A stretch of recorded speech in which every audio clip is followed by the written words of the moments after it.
오늘 본문 1절에 보게 되면 다윗이 그의 마음속에 한 가지 생각을 품게 됩니다. 그 생각의 내용이 뭐냐면 자기가 아무리 생각을 해봐도 내가 언젠가는 이 사울 왕에게 붙잡히게 될 것이다 라는 생각이었죠.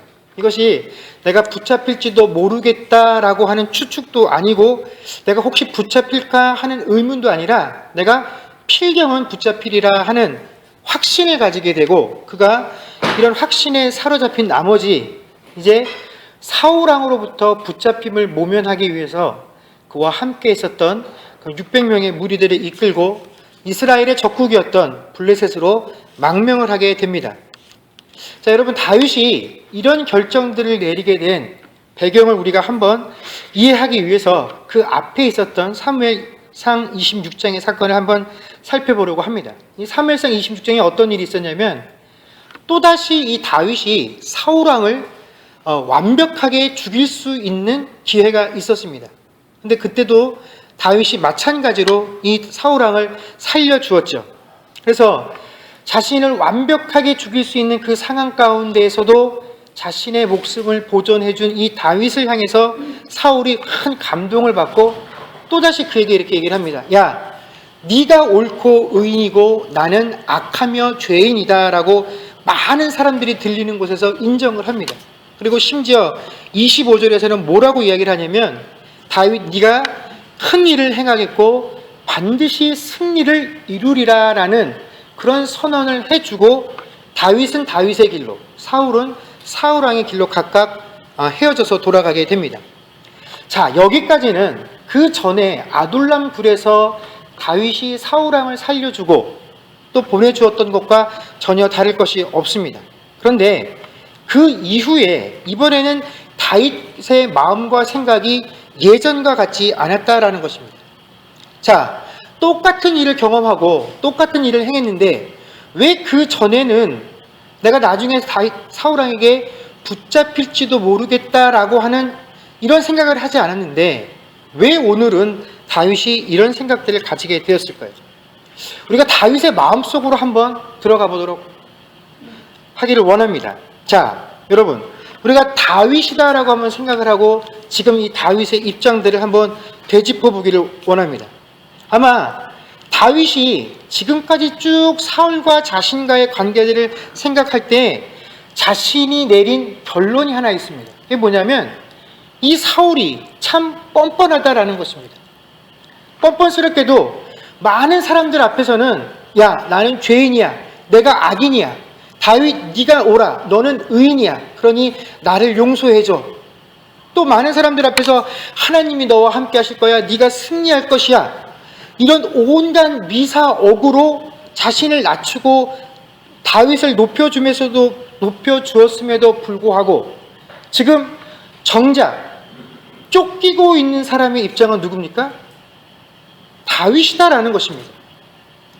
의인이라고 그 악인이 해주었던 그 사람이 실제로 쫓겨다니고 나는 악인이야, 내가 죄인이야, 네가 참 옳고 바른 사람이야 라고 말했던 그 사람이 의인을 잡으러 다니고 있는 상황이 지금 이 다윗에게 벌어지고 있는 일이다라는 것입니다. 여러분은 이 상황을 제대로 받아들이고 용납하실 수 있겠습니까?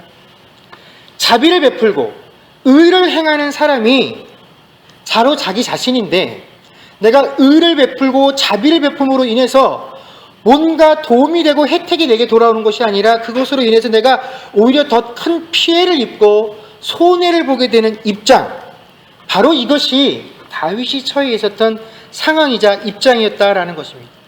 그런데 지금까지 지나온 것은 좋다라는 것입니다. 지나온 것은 내가 그렇다 치고, 자, 그러면 이제 앞으로는 나에게 도대체 소망이 있나? 지금까지 몇 번이고 사울이 내가 다시는 너를 잡으러 가지 않겠다라고 주장을 했지만 그 주장이 거짓이라는 것을 확인하는 데는 그렇게 오랜 시간들이 걸리지 않았습니다. 바로 이 얼마 전에도 그렇게 하고 내가 사울왕과 헤어져서 지금 왔는데 과연 이 사울왕의 말을 신뢰할 수 있을 것인가? 도대체 내 미래에는 분명히 그가 말한 것들이 이루어질 수 있겠느냐라는 것을 생각했을 때 도저히 다윗이 어떠한 상황 속에서도 이제 내 이 어려운 형편들이 개선되어질 수 있겠구나, 바뀔 수 있겠구나 하는 것들을 예감할 수 없었다라는 것입니다. 바로 그런 상황 속에서 다윗이 내린 결정이 내가 이 이스라엘 땅에 있어서는 이 사울 왕의 추격을 피할 수 없으니 차라리 적국인 블레셋으로 피하자라고 마음을 먹고 그곳으로 넘어가게 되었다라는 것이죠. 자, 아마 우리 모두는 다윗의 이런 결정들에 대해서 심정적으로 다 동의를 할 겁니다. 내가 다윗과 같은 형편이었어도, 내가 다윗과 같은 처지였어도 아마 그런 결정을 내렸을 것이야. 더군다나 이 다윗의 결정이 결코 나쁜 것이 아니라 하나님께서도 이 다윗의 결정에 대해서 인정해 주시는 것과 같은 그런 징조들이 여러 군데서 보이고 있다라는 것입니다. 이게 무슨 일이냐면 이 다윗의 망명이 순조롭게 진행이 되어지고 있다라는 것이죠. 자, 오늘 다윗이 망명한 가드는 블레셋이라는 나라를 구성하고 있는 5개의 아주 강력한 도시 중에 한 곳입니다. 이 블레셋이라는 나라는 통상 5개의 그 큰 도시가 그 중에서 가장 힘이 강력한 도시가 우두머리가 되어서 그 블레셋이라는 그 나라를 이끌어 나가게 되어 있는 것이 이 블레셋의 통치 체계입니다. 근데 다윗의 시대 때에는 이 가드라는 도시가 가장 큰 힘을 가지고 블레셋을 전반적으로 통치를 했던 것 같습니다. 자, 다윗이 그 명성을 떨치게 된 것이 골리앗을 죽였었던 사건이죠. 근데 이 골리앗이 어느 지역 출신이냐면 바로 이 가드 지역 출신입니다. 그래서 다윗과 가드 사람들은 원래부터 사이가 좋을 수가 없었다라는 것이죠.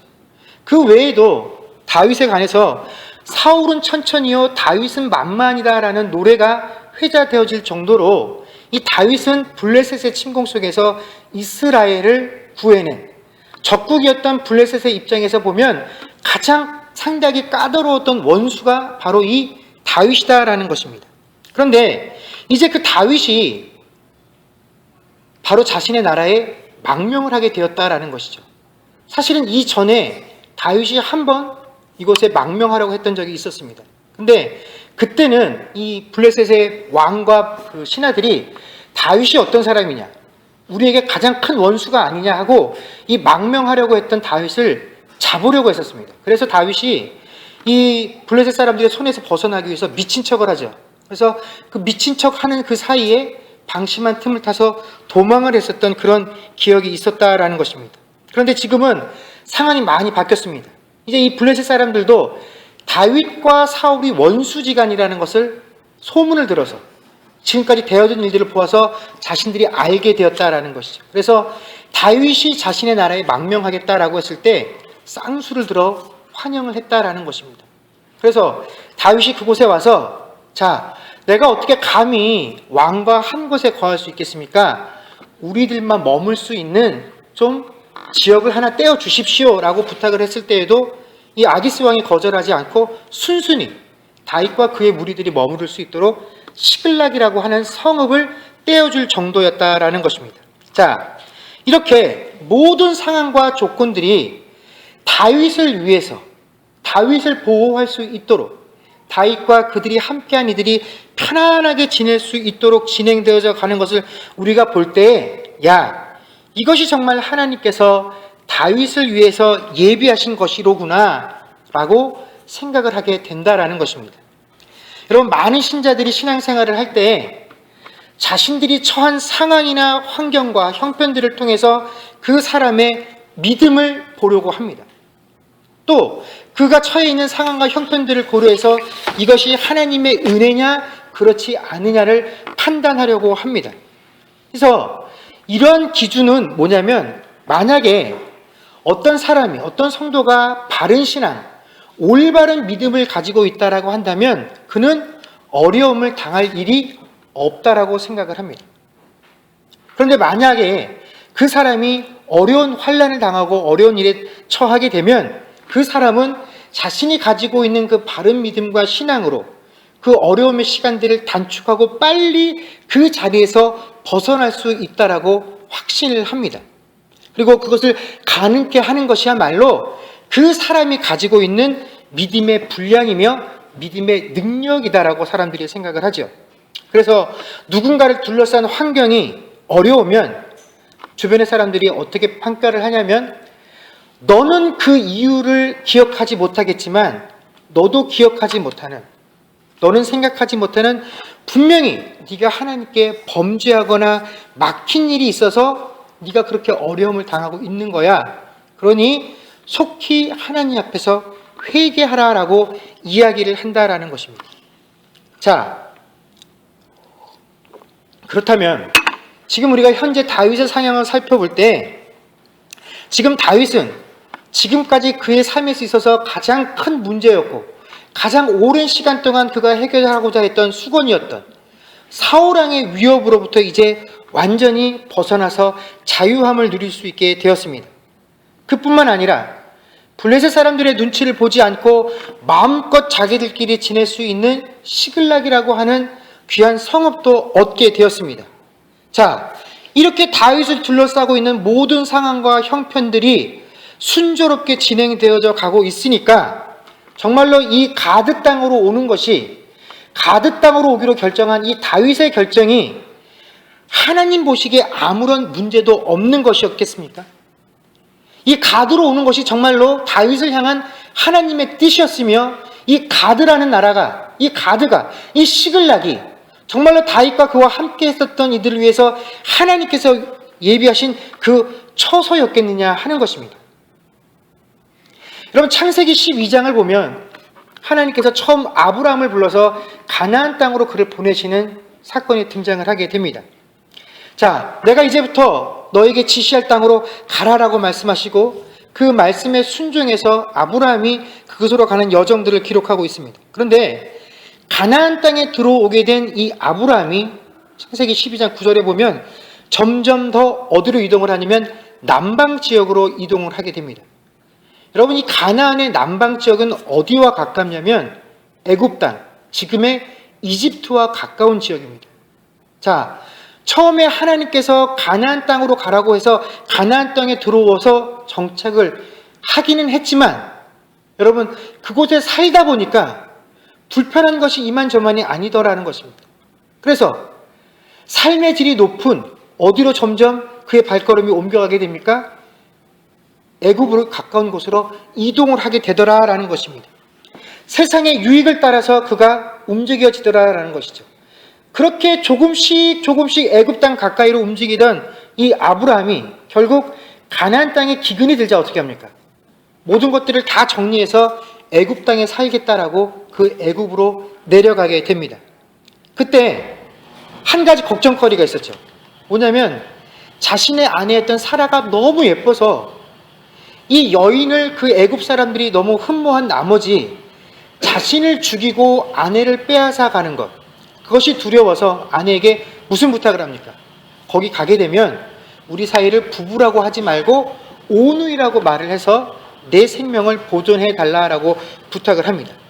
그리고 그렇게 내려갔더니 정말로 이 사라의 미모가 그 애굽의 왕이었던 바로의 귀에까지 들려가게 돼서 이 바로가 사라를 자신의 궁으로 데리고 오면서 아브라함의 환심을 사기 위해서 많은 재물을 그 아브라함에게 줍니다. 자, 그렇게 하고 남의 아내를 아내인지 모르고 어떻게 해요? 자신의 궁으로 데려가죠. 자, 이 일로 인해서 하나님께서 그런데 바로와 그의 집안에 재앙을 내리셨다라고 성경이 말씀해주고 계십니다. 그리고 이 하나님의 재앙이 자신의 집안에 임한 것을 경험한 이후에야 바로가 이 사라가 어떠한 여인인지 알고 이 모든 일의 내막이 어떠한 것인지를 알고 아브라함을 부릅니다. 그래서 야, 왜 처음부터 솔직히 말하지 않아서 나로 하여금 죄짓게 만들었느냐? 큰일 날 뻔하지 않았느냐? 자, 내가 너의 아내도 돌려보낼 테니까 지금 네가 가지고 있는 그 모든 것들을 다 가지고 빨리 우리나라를 떠나라라고 이야기를 합니다. 그래서 그때 아브라함이 애굽을 떠나서 가나안 땅에 돌아왔을 때 이 바로가 주었던, 사라를 취하면서 주었던 그 많은 가축들과 재물들로 인해서 어마어마한 부자가 되어서 가나안 땅으로 돌아오게 되는데, 그가 얼마나 큰 부자가 되었냐면 바로 그 다음에 조카인 롯과 함께 거할 수 없어서 서로 갈라서야 할 만큼 큰 부자가 되어서 다시 가나안 땅에 돌아오게 되었다라는 것입니다. 여러분, 아브라함이 애굽에 내려가서 큰 부자가 되어서 돌아오게 되고 큰 봉변을 당할 뻔했던 그 사라가 아무런 탈 없이 다시금 자신의 남편에게로 돌아왔으니 아브라함과 그 일행들이 애굽 땅에 내려갔던 것이 정말 하나님의 뜻이겠습니까? 그 애굽이 아브라함과 그 일행들을 위해서 하나님께서 예비해 놓으셨던 귀한 터전이겠느냐 하는 것입니다. 그렇지 않다라는 것이죠. 아브라함이 그 애굽으로 내려간 것은 하나님의 뜻과 하나님의 계획과는 아무런 상관없이 그냥 자기 쫓아고 자기의 경험과 판단을 근거로 해서 내린 경험이었다라는 것, 선택이었다라는 것입니다. 오히려 그의 잘못된 선택으로 인해서 하나님께 진노받고 하나님께 징계를 받아야 하는 것이 마땅한데도 불구하고 하나님께서 그렇게 하지 않으셨다라는 것이 참 중요한 사실이다라는 것입니다.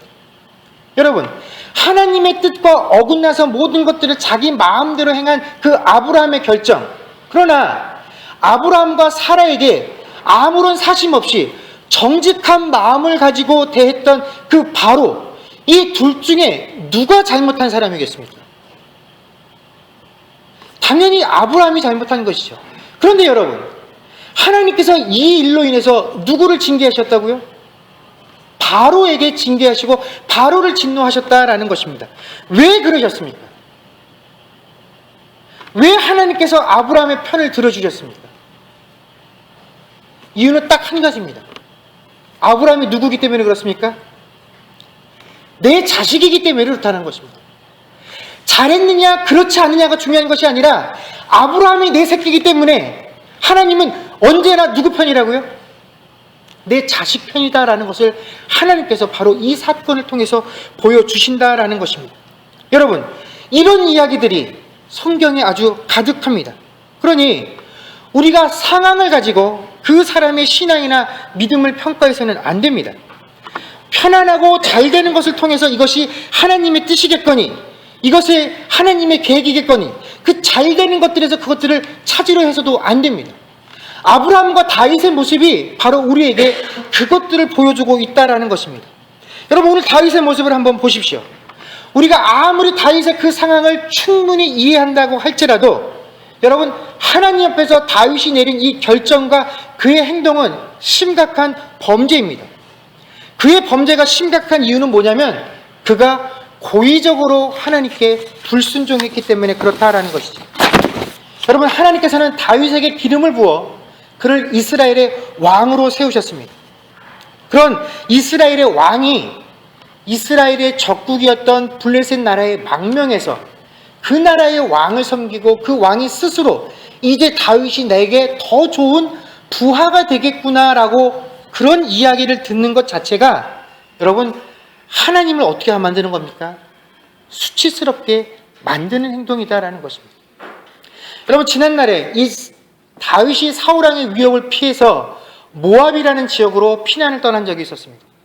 그때 하나님께서 선지자 갓을 보내서 그를 다시 이스라엘의 남부 지역이었던 유다 땅으로 돌아오라라고 명령을 하시죠. 그래서 다윗이 다시 그곳에 가서 거주를 하게 됩니다. 하나님께서 다윗을 다시금 그 땅으로 불러들이실 때에는 야, 불안하지, 두렵지, 겁나지, 그러나 나를 신뢰해라. 나를 신뢰하고 네가 이 땅에 머물기를 원한다. 네가 나를 신뢰하고 나를 신뢰하는 그 모습을 네가 네 백성들에게 보여줄 수 있기를 원한다. 그러니 새롭게 내가 이스라엘의 왕으로 세운 다윗아, 네가 이 땅에 머무는 것이 바로 내 뜻이다라는 것이 그를 다시 이스라엘 땅으로 불러들이신 하나님의 뜻이고 계획이었다라는 것이죠. 이미 그것을 경험을 통해서 알고 있는 다윗이 이제 다윗이 똑같은 이유로 다시 한번 블레셋 땅으로 내가 피해야지만 살 수 있겠다라고 생각을 하고 결정을 내리고 가드로 행한 것은 여러분, 하나님의 뜻을 알면서도 그가 고의로 하나님의 뜻을 거스른 아주 심각한 죄라는 것입니다. 그런데 다윗의 이 죄가 이것뿐만이 아니다라는 것입니다. 그런 가드에 머무는 동안에요, 그술 사람들과 기르가스 사람 또 아말렉 사람들을 침노해서 그곳 사람들을 죽이고 그곳의 재물들을 취해갖고 돌아옵니다. 그런데 그가 그것들을 취해서 돌아올 때 가드 왕 앞에 서서 뭐라고 이야기를 하냐면, 마치 자신의 동족이었던 유다 사람들이 살고 있는 그 지역을 침공해서 그것들을 빼앗아 오신 것냥 이렇게 보고를 합니다. 그래서 이 이야기를 들은 가드 왕 아기스가 점점 어떻게 됩니까? 다윗을 향한 신뢰의 마음들이 깊어지게 되죠. 자, 어떤 사람들은 어차피 이스라엘의 적국이었던 이 기르가스 족속이나 아말렉 족속이나 그술 사람들을 죽이고 아기스 왕 앞에서는 또 다윗을 위해서 자기 자신을 변호하기 위해서 거짓말을 행한 것, 이것이 어떻게 보면 참 지혜롭게 행한 것 아니냐, 이게 도대체 무엇이 문제가 되느냐, 거짓말을 했기 때문이냐 라고 생각하시는 분들도 있지만, 거짓말을 한 것이 죄가 아니다라는 것입니다. 여러분, 원래 이 기르가스 족속은요, 가나안 7족속 중에 하나로 하나님께서 가나안을 정벌할 때 한 명도 살려두지 말고 다 죽이라고 명했던 그 족속입니다. 그런데 이 가나안 7족속을 멸할 때 하나님께서 어떤 조건을 거셨냐면, 사람의 목숨만 취할 것이 아니라 무엇까지 없애야 합니까? 그들에게 속한 가축들과 모든 재산들까지 다 진멸하는 것이 하나님이 이 가나안 7족속을 향한 원칙이었다라는 것입니다. 아말렉 족속은 어떻습니까? 아말렉 족속도 마찬가지죠. 하나님이 사무엘상 15장에 보면 사울 왕에게 이 아말렉 족속을 진멸하라고 이야기를 합니다. 그런데 사울 왕이 사람들은 다 죽이고 또 동물들 중에서 비리비리한 것들은 다 없애고 좋은 것들만 살려서 돌아왔죠. 하나님께서 이것을 보시고 그때 사울에게 어떻게 반응을 하셨습니까? 네가 내게 불순종했기 때문에 이제 너를 더 이상 이스라엘의 왕으로 인정하지 않겠다라고 그 이스라엘 왕의 자리에서 폐함, 버림을 받게 됩니다. 여러분, 그런데 그만큼 심각하고 하나님이 진노하실 만한 그 죄를 지금 누가 짓고 있는 겁니까? 다윗이 짓고 있다라는 것입니다. 다윗이 사울 왕과 했던 것과 전혀 다를 게 없다라는 것입니다. 사람의 생명들은 취했지만 자신의 안위와 자신과 함께 있는 사람들의 먹고 사는 문제들을 해결하기 위해서 마땅히 진멸해야 될 그 가축들을 다 살려서 돌아왔다라는 것입니다. 여러분, 그런데 참으로 놀라운 것은 바로 사울 왕과 다윗이 똑같은 범죄를 하나님께 저질렀음에도 불구하고 이 두 사람에게 하나님께서 반응하시는 것이 틀리다라는 사실입니다. 여러분, 하나님께서 사울을 왕의 자리에서 버리신 것과 같이 다윗에게 실망하셔서, 야 다윗, 내가 너에게도 실망했다. 너도 사울과 다를 것이 하나도 없구나. 이제 내가 너도 왕의 자리에서 버려버리고 내가 새로운 사람을 찾아서 그 사람을 이스라엘의 왕으로 세우겠다라고 하지 않으셨다라는 것입니다. 다윗이 행하는 그 모든 것들을 다 그냥 아무 말씀하지 않고 받아 넘기셨다라는 것입니다. 여러분, 성도들이 이 세상을 살아가면서 우리가 심각하게 신앙생활을 할 때 고민하는 것들이 있습니다. 그게 뭐냐면, 왜 의인이 고통을 받으면서 살아가느냐 하는 것입니다. 왜 내가 잘못한 일이 아닌 것들로 인해서 내가 함께 이 고통의 책임들을 지게 되고, 어떨 때는 그 모든 책임들을 내가 고스란히 감당해야 하나 하는 그것에 대한 고민들이 있다라는 것입니다. 신자들뿐만 아니라 세상에서 정의를 논하는 사람들도 그렇다라는 것입니다. 정의가 없는 이 시대를 살아가면서 불신자들이, 야, 세상에 정의가 없는 것을 보니까, 악이 관영한 것을 보니까 신은 없어 라고 판단할 정도라는 것입니다. 그런데 오늘 다윗의 행동과 거기에 반응하시는 하나님의 모습을 보면서 여러분, 우리는 어떠한 결론을 얻을 수 있습니까? 왜 하나님께서 의인들이 고통당하는 때 그냥 내버려 두시는가? 왜 그것들을 허락하시는가? 왜 이 세상에서 믿건 믿지 않건과 상관없이 이 정의가 제대로 실현되지 못하는 것일까? 과연 믿지 아니하는 자들이 외치는 것만큼이나 정말로 신은 이 세상에 없는 것인가? 우리가 그 정도까지는 아니라고 할지라도 내가 믿고 내가 신뢰하는 이 하나님은 도대체 이런 상황에서 우리에게 뭐라고 말씀을 해 주시는가? 이제 그 답을 우리가 한번 보려고 합니다. 여러분, 다윗 하면 가장 먼저 떠오르는 이미지가 무엇입니까? 다윗 하면 무슨 이미지가 가장 먼저, 정답은 없죠. 또 많은 사람들이 어떤 사건을 가장 먼저 떠올리게 됩니까? 이겁니까? 골리앗을 물맷돌로 넘어뜨렸던 그 담대하고 믿음이 있었던, 두려움을 모르는 그 어린 용사의 모습들을 우리가 다윗을 기억하고 있습니다. 우리가 다윗이라는 인물을 기억할 때 그가 밧세바라는 여인과 간음을 하고 그 자신의 간음을 숨기기 위해서 밧세바의 남편이었던 우리아를 아주 심각한 전쟁터로 보내서 죽게 만들었던 그 두 가지 사건을 제외하고 나면 우리의 기억 속에 다윗은 언제나 선하고 옳고 믿음 충만한, 그리고 우리가 늘 지금까지도 살피고 있는 것처럼 이 사울왕의 이유 없는 박해 속에서도 그를 끊임없이 사랑하고 용서하고 자비를 베푸는 그런 인물로 기억을 하고 있다라는 것입니다. 그런데 여러분, 우리가 지난 몇 주간 동안 이 다윗의 삶과 다윗의 모습을 살펴보았더니 정말로 다윗이 우리가 그렇게 생각하고 있었던 그런 믿음이 좋고 신실하고 어떠한 상황과 순간 속에서도 오직 하나님 한 분만을 신뢰하는 그런 사람의 모습들을 가지고 있었습니까? 그렇지 않다라는 것입니다. 그럼 마치 목욕탕 안에서 사람들이 냉탕과 온탕 사이를 오고 가는 것처럼 때로는 하나님 한 분만을 신뢰하는 정말 더 없는 믿음을 가진 사람인 것 같았다가도 또 어떤 날은 하나님은 어디다 팔아버렸는지 자기의 감정에 충실해서 자신의 감정대로 모든 것들을 처리하고 결정해 나가는 사람인 것을 보게 됩니다. 어쩔 때는 하나님 한 분만을 신뢰하며 사는 사람이었는가 싶으면 또 어떤 순간 바로 오늘과 같이 하나님을 신뢰하지 못하고 불신하는 모습들을 보여주는 것, 여러분, 이것이 지금껏 우리가 다윗이라는 인물을 살피면서 내리게 된 결론이다라는 것이죠.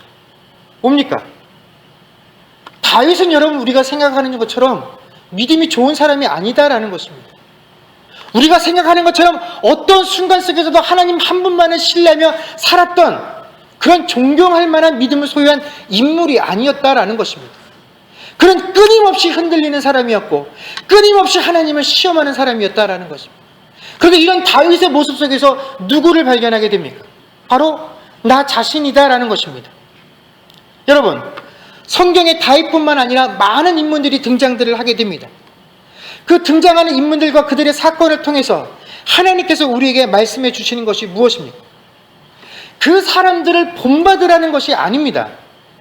그 사람들이 그들의 인생을 살아가면서 겪게 되는 그 인생길에서 그들이 겪는 그 우여곡절들을 통해서 얻게 되는 그 지혜와 교훈을 우리 보고 배우라고 말씀하시는 것이 아닙니다.